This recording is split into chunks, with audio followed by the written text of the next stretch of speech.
This video is about non-negotiables. Non-negotiables are the needs we have in relationships in which we cannot allow for compromise, because there's other things that we need to feel safe, seen, soothed, and supported and or challenged in our relationships. These things are the 4 core needs that need to be met in a relationship in order for it to be successful. If one of these things is missing, it will be a cause for dysfunction in a relationship. But just as everybody's individual, we're all different. The things that may leave you feeling safe and seen or soothed will not be the same thing that leave me feeling safe and seen and soothed. So, throughout the process of me learning all about these things, which was from a course, I'll put their Instagram up. Their stuff is... I'm doing another course by them, starting this week actually. So, that's exciting. One of their practices for this course was to create our own non-negotiable list. And I'm going to share that with you today. Why am I sharing my non-negotiable list? I think it's really good for us to get into the habit of talking about these things. And not even talking about these things in a sense that we're just kind of like asking for these things, afraid. But in the knowing of ourselves, we know that these are things that we need and we cannot compromise on. This is video by Eartha Kitt, with Eartha Kitt in it.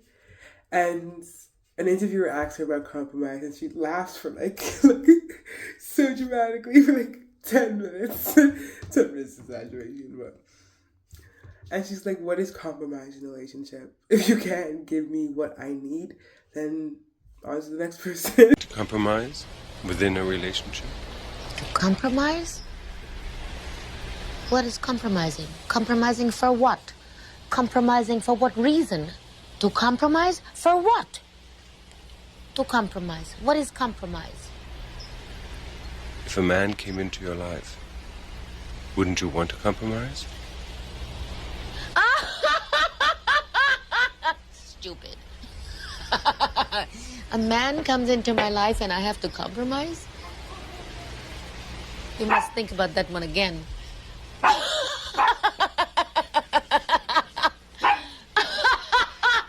A man comes into my life and you have to compromise for what? For what? For what? A relationship is a relationship that has to be earned, not to compromise for. And I think there's obviously an extremist attitude to this, because this is not always going to be the sake for every relationship we're in. I think when you're already established a long-term relationship, compromise will need to happen. But when you're getting to know somebody and you're getting to know whether or not their life fits yours, their needs fit yours, if there's certain trauma and other baggage is a good suit for yours, because really that is important, we end up having to decide the things we can say yes and the things we can say no to. And not maybe, because maybes end up becoming problems on the line. Let's actually be real. But the things that we are resolute on. So here's my non-negotiable list.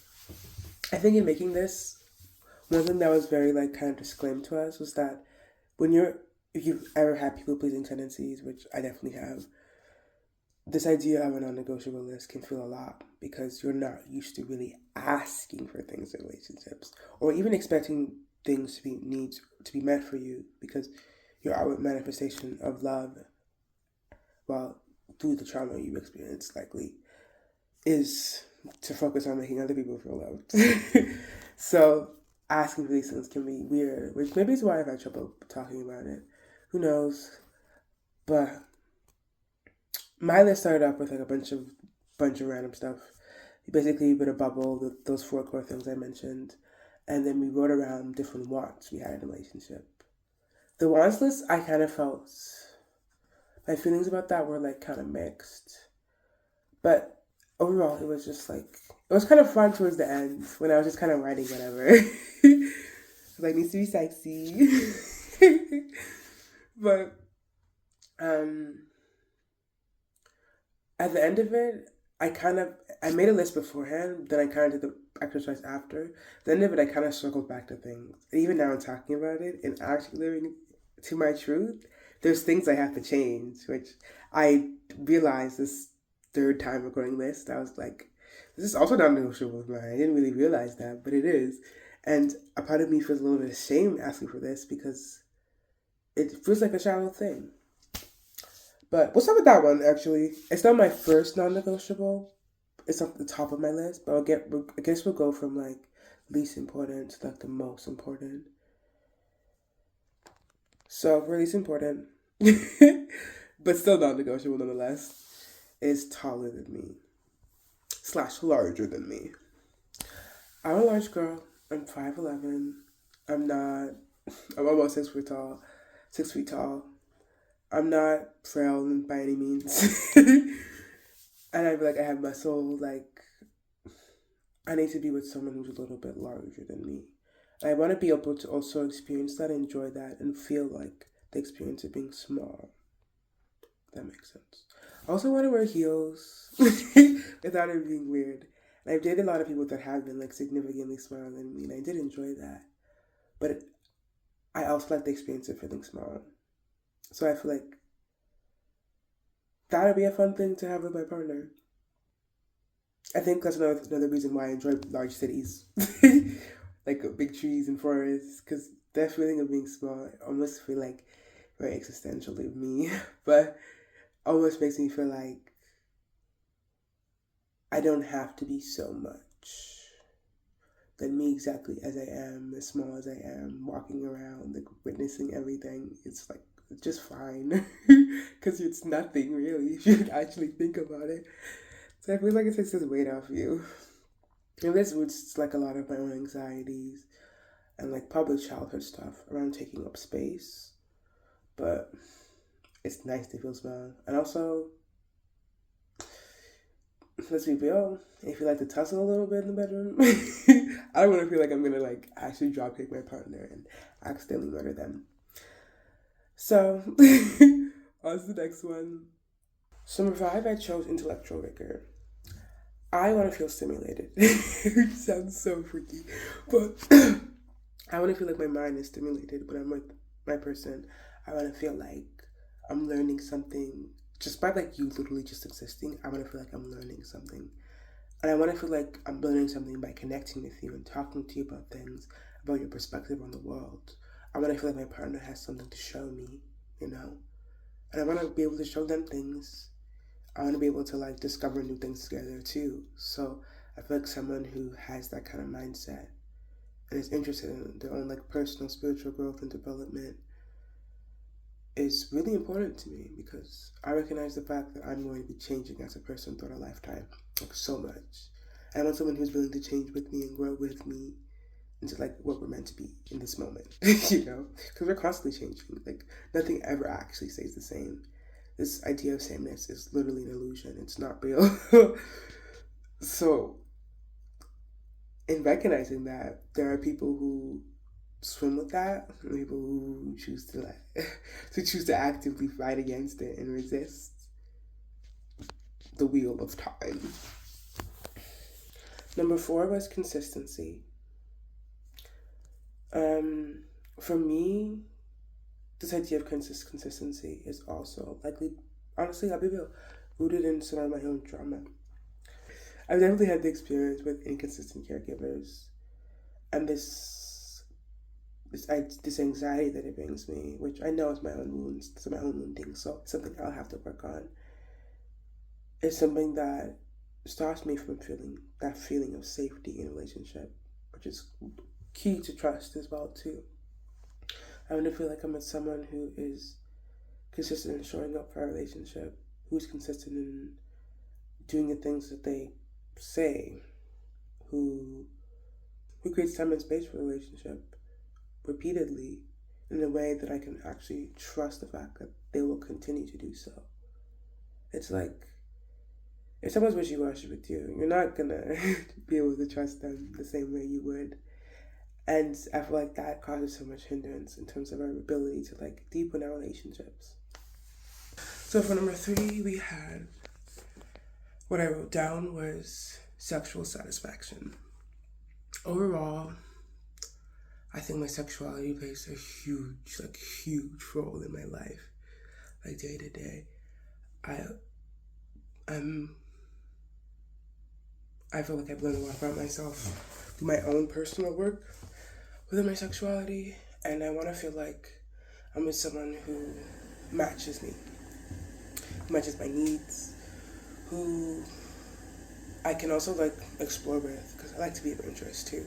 So it's like I don't want to feel bored. And obviously, let's be real, there are going to be times when everything is not perfect with sex, because sex is something that's so fluid and it's so connected to so many things within us that it's our relationship with sex is going to be constantly changing, just like everything else is. So I recognize that sex is not going to be the same throughout a relationship, but overall, I want to feel like I know I'm satisfied with my partner in terms of that, and I don't want to feel like I'm like, oh my god, you know, because I've been there and it's not fun. It's not fun. It just creates a lot of tension in a relationship, and it's not something for me at all. No. It creates a lot of tension for me, and in recognizing how important it is, it has to be a non-negotiable for me. Number 2 is a shared spirituality. And this has also been something, even I feel like I got away from emotions putting that one down as number 2, because I had difficulty putting this down. Because, I don't know, it feels like I'm also like, kind of like putting off options, if that makes sense. So if there's a fear of mine that I'm like, I'm going to have more difficulty finding a partner because this is kind of a huge slash in terms of the demographic. But it's something that I also have to recognize a need for myself. I think my spirituality plays like such a huge role in my life, and it's not even such a huge role. It's my life. Like it is my life. So it's like I need to be able to connect with my partner in that way. I can't feel alone in that, because for me, if I'm with my partner, like my partner, and not just like someone I'm dating, we're sharing a life together. So it's something that I feel like I should be able to like talk about these things. But people have differences, and that's so normal. And I hope I have some differences as well, just so I can learn more about myself through those differences, you know? But I need to feel like I can experience God, the universe, life, which to me all mean the same thing, together from like a shared experience of our like union, our relationship. And that's important to me with raising kids, because I do want kids. That needs to be touched on, but I need to feel like I have that with my person, because I want to be able to talk about my experiences, and I want to feel like you get me, we're on the same wavelength with that, because it can be scary to feel alone with this stuff, and truly you are alone in a sense, because it's such a difficult thing to talk about. We're never alone, but we are really just one thing. So we are kind of alone. We're not. I'll just say that. But I think in recognizing all the work I've done by myself, I would love the experience to do that work with somebody else too. And that stuff does happen, like, regardless of whether or not it's in a romantic relationship. I've had experiences with my sisters, my mom, like friends too, like crazy shit, like crazy synchronicities. So it doesn't really matter, but it's something that it's a requisite for me, and I feel like I'd be missing something if I missed this. It would feel wrong for me, because I want like to feel God in that relationship. But yeah, before I get too sappy, before I get too soppy, and finally, number one. Number one is patience. Okay. This one for me felt just, I don't know. I feel like it was one of the last ones I wrote down, aside from being taller than me, which is my two very different non-negotiables. But I want to not feel rushed. I want to not feel, I want to feel pursued, but I don't want to feel chased. I don't want to feel like I'm some sort of prize or ticket to be won, to display.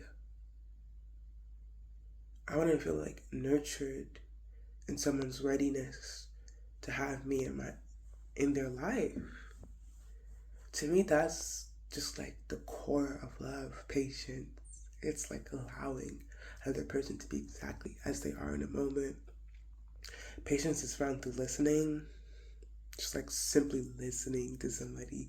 And when you've ever had someone listen to you, like actually listen to you when you say something, you can feel it. Like you can feel it. Like you can feel it here. This person is listening to you. They hear you. They understand you. It's like resonance. My phone's about to die, but this is the last one anyway. So it was so important for me to put that as number one because I know myself. I think I can be of two tendencies, and I think all of us are of two tendencies in a way sometimes because we exist with duality within us. But the two tendencies is either to rush, or slow down in order to try and feel safe in what I'm going into. And the slowing down has been more peaceful to me because people who are rushing usually don't have the best intentions for me, are not able to see me, are unable to meet my needs. People who aren't content with just being around me is recognition that because they know, and this is also, I feel like with this, it cues to like all of my other non-negotiables because I feel like if you're a person who is intuitive and trusting in the universe, then you'll know that I'm meant to be with you. And I feel like I'll feel this with my partner, that I'm meant to be with them. And it won't be a question, it'll be like a knowing. But yeah, I think patience is so key to love. Healthy, strong love, especially one that is meant to last over the years. So a partner that is patience, that I can be patient with, I can learn patience from, especially because I can be patient, I'll be real, is a gift to me. And yeah, that's what my non-negotiables. Overall, there are 6. And I really, really encourage you to take time to think about a list and work on it until it feels right. Because even just recording this video took me so many times, but this is the first time I put a full list together because that feels right. Some of the stuff I removed and changed and I reordered, but I feel good about it for the first time. I feel happy about it. A non-negotiable list really helps you be able to recognize when something is there and when something isn't there, and understand why things on this don't work out, so you can accept them easier. And you can also just not end up in the wrong relationships for the wrong reasons. Because if someone doesn't mean you're non-negotiable, they're not for you.